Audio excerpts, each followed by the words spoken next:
যেহেতু আমার একটা সুযোগ হয়েছিল 2007-08 সালে চট্টগ্রাম বন্দরে টাস্কফোর্স কমান্ডার হিসেবে প্রায় 1.5 বছরেরও বেশি সময় কাজ করার, যেখানে আমার সাথে তখন ইয়েতে ছিলেন এনবিআর এর চেয়ারম্যান ছিলেন জনাব আব্দুল মজিদ, যিনি আমাদের পাশে উপবিষ্ট আছে।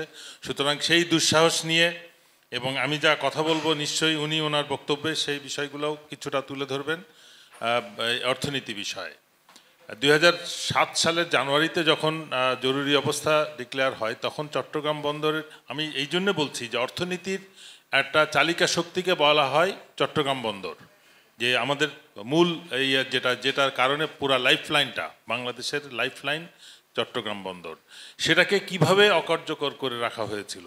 2007 সালে যখন কেয়ারটেকার গভর্নমেন্ট আসে, ওই সময় একটা জাহাজ আমরা দেখতে পাই যে চট্টগ্রাম আউটার অ্যাঙ্কারেজে এসে পৌঁছানোর পরে এটা মাল খালাস করে আবার লোড করে ফেরত যেতে সময় লাগতো 14 দিন। এটার জন্য পোর্টের ফ্রি টাইম ছিল 3 দিন মাত্র। তার মানে এই 11 দিন এক্সট্রা পোর্ট অথরিটিকে একটা মানে ফাইন দিতে হতো প্রত্যেক শিপিং কোম্পানিকে, এবং ওই সময় এটা চার্জ ছিল প্রায় প্রতিদিন $10,000। তার মানে একটা জাহাজ চট্টগ্রাম বন্দর থেকে বেরিয়ে যাওয়ার সময় সে তার মালের খালাস বা ভাড়া বাবদ যেটা ছিল তার এই 11 দিন ডিলে করার জন্যে তাকে $1,10,000 তাকে ফাইন দিতে বাধ্য থাকতো চট্টগ্রাম পোর্ট অথরিটি। কিন্তু পোর্ট অথরিটি কিন্তু এই টাকাটা তাদের নিজের থেকে দিত না, এটা তারা আবার সারচার্জ হিসেবে প্রত্যেক কন্টেনার ভাড়ার সাথে এটা মানে আনলোডিং আনলোডিংয়ের সাথে তারা সম্পৃক্ত রাখতো। তো সেই হিসেবে এবং এই পরিস্থিতির কারণে একটা চেইন এফেক্ট ছিল সারা দেশে, এবং এটার সাথে ব্যাপক একটা দুর্নীতি এবং কি বলবো ইনএফিসিয়েন্সি কাজের সাথে জড়িত ছিল, এবং এর সম্মিলিত এফেক্টটা পড়তো দ্রব্যমূল্যে। আমরা যে বলি যে দ্রব্যমূল্য দিন দিন বাড়ছে কেন মানে এই চট্টগ্রাম পোর্টের জাহাজের টার্ন অ্যারাউন্ড টাইম যেটা 2 দিন হওয়ার কথা, 3 দিন হওয়ার কথা, সেটা 14 দিনে যে, এবং এটা গ্র্যাজুয়ালি হয়েছে। এবং এই পরিস্থিতিকে চেঞ্জ করার জন্য এটা প্রায় অবাস্তব একটা সিচুয়েশন চলে এসেছিলো, যেটা মনে হয় আর রিভার্স করা যাবে না। তো যখন এই টাস্কফোর্স কাজ শুরু করে, সেই পরিস্থিতিতে দেখা গেল যে এটা জাস্ট মাত্র 15 দিনের মধ্যে এটাকে 2.3 ডেজ নেমে আসলো। এবং এই জিনিসটা, এবং যেহেতু এনবিআর চেয়ারম্যান এখানে আছেন, উনি নিশ্চিত এটাকে করবেন, এই আমার এই বক্তব্যের সাথে সাপোর্ট করবেন। তার আগের বছর 6-7 সাল যেটা চট্টগ্রাম কাস্টম হাউসের যে ট্যাক্স ইনকাম ছিল কাস্টমস ফিজ বাবদ, সেটা প্রায় 10,000 কোটি টাকা পরবর্তী বছরে। এবং স্বাধীনতা উত্তর ওই সময় আমার দৃঢ় বিশ্বাস বর্তমানে 1 বছরের বাড়তি ওইটাই সব থেকে বেশি। আমি জানি না এটা পরবর্তীতে ক্রস হয়েছে কিনা।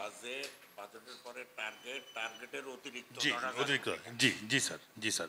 তো এই পরিস্থিতিটা মানে এটা সম্ভব হয়েছিল কিন্তু শুধু একটু ম্যানেজমেন্টকে এফিশিয়েন্ট করার জন্যে। এবং এটার আমি যে কথাটা বলতে চাচ্ছি, এই কাজটা করতে কিন্তু কোনো বিদেশি এক্সপার্ট আসার প্রয়োজন হয় নাই, কোনো ওয়ার্ল্ড ব্যাংক বা এডিবির কোনো প্রজেক্ট নেওয়ার প্রয়োজন হয় নাই। বাংলাদেশি বিষয়টা ছিল এখানে, এই সমস্যাটা সৃষ্টি করেছিল বাংলাদেশি কোনো কুচক্রী মহল, এবং সেটা আমরা সমাধান করতে চেয়েছিলাম তখন আমাকে বিশেষ করে, আমি টাস্কফোর্স কমান্ডার হিসেবে সবথেকে ক্লোজলি যে সাপোর্টটা পেয়েছিলাম সেটা হচ্ছে জনাব আব্দুল মজিদ। ওনার সাথে আমি আলাদাভাবে বসে, যেটা কেউ জানতো না, ওনার সাথে আমরা আলাদাভাবে বসে মিটিং করে সিদ্ধান্ত নিয়ে এটাকে কার্যকর করেছি, যেটা বাইরে কেউ জানলে হয়তো সেটা ওনার জন্য ক্ষতিকর ছিল, আমার জন্য ক্ষতিকর ছিল। তো সেই পরিস্থিতিতে এটা অত্যন্ত অল্প দিনের মধ্যে এটা এফিশিয়েন্ট হয়, এবং যেটা আলটিমেট রেজাল্ট হয় প্রায় 10,000 কোটি টাকা অতিরিক্ত কর আদায়। তা আমার যেটা বিশ্বাস যে আমরা যদি চেষ্টা করি তাহলে বাংলাদেশের সর্বক্ষেত্রে, এখন যেটা প্রশ্ন আসতেছে যে আমরা পোর্ট বা 1-2টা আমরা টার্মিনাল আমরা বিদেশিদেরকে দিব, হস্তান্তর করতে কোনো অসুবিধা নাই, কিন্তু সেটা স্বচ্ছ প্রক্রিয়ার মধ্যে হইতে হবে। স্বচ্ছ প্রক্রিয়া যদি না হয়, টেন্ডার ছাড়া যদি হয়, বা অন্য কোনো কন্ডিশনের কারণে যদি তাদেরকে করা হয়, তাহলে এটা বুঝতে হবে যে এই দুর্নীতির ফল কাউকে না কাউকে একদিন জবাবদিহি করতে হবে। তা আমার অনুরোধ থাকবে, আমরা আমাদের যোগ্যতাটাকে আগে আগে যাচাই করব, আমাদের জনবলকে আমরা আগে কাজে লাগাবো, তারপরে একটা যদি কখনো বিদেশি কাউকে কারো সাহায্য নিতে হয় সেটা অবশ্যই স্বচ্ছ প্রক্রিয়ার মধ্যে আন্তর্জাতিক টেন্ডারের মাধ্যমে যেভাবে হয়, এবং সেটা একটা নির্দিষ্ট সময়ের মধ্যে হতে হবে, এবং সেটা একটা নির্দিষ্ট সময়কালের জন্য হতে হবে, এবং অতীতের যে অভিজ্ঞতাগুলো সেটা আমরা কাজে লাগাবো। চট্টগ্রাম বন্দরের একটা ছিল, সাইফ পাওয়ারটেক নামে একটা কোম্পানিকে টার্মিনাল লিজ দেওয়া হয়েছিল, তাদের একটা 3 বছরের জন্য খুব সম্ভব সেটা দেওয়া হয়েছিল। কিন্তু আমরা দেখলাম 16 বছর পরে যখন সে ক্ষমতা হস্তান্তর করে, তখন ঝাড়ু দেওয়া থেকে শুরু করে টয়লেট ক্লিন থেকে শুরু করে সাইফ পাওয়ারটেক চট্টগ্রাম বন্দরের এখনও কোনো কাজ নাই যেটা করতো না। তার মানে সে পুরা পোর্টটাকে দখল করে নিয়েছিল, এবং সে তার নিজের শুধু সাইফ পাওয়ারটেক না, তার ছেলের নামে, বউয়ের নামে, শালার নামে কোম্পানি খুলে সেটাকে সে ওই কাজগুলো করতো।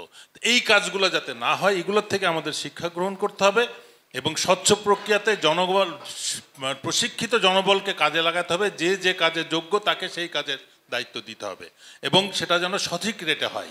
কেননা আমরা যদি কোনো দুর্নীতির মাধ্যমে কোনো কাজ দেই বা নেই, তা সেটার এফেক্টে কিন্তু আলটিমেটলি জনগণের ট্যাক্সের টাকার উপরে যেয়ে পড়বে, সেটা কাস্টমস ট্যাক্স হোক বা ইনকাম ট্যাক্স হোক।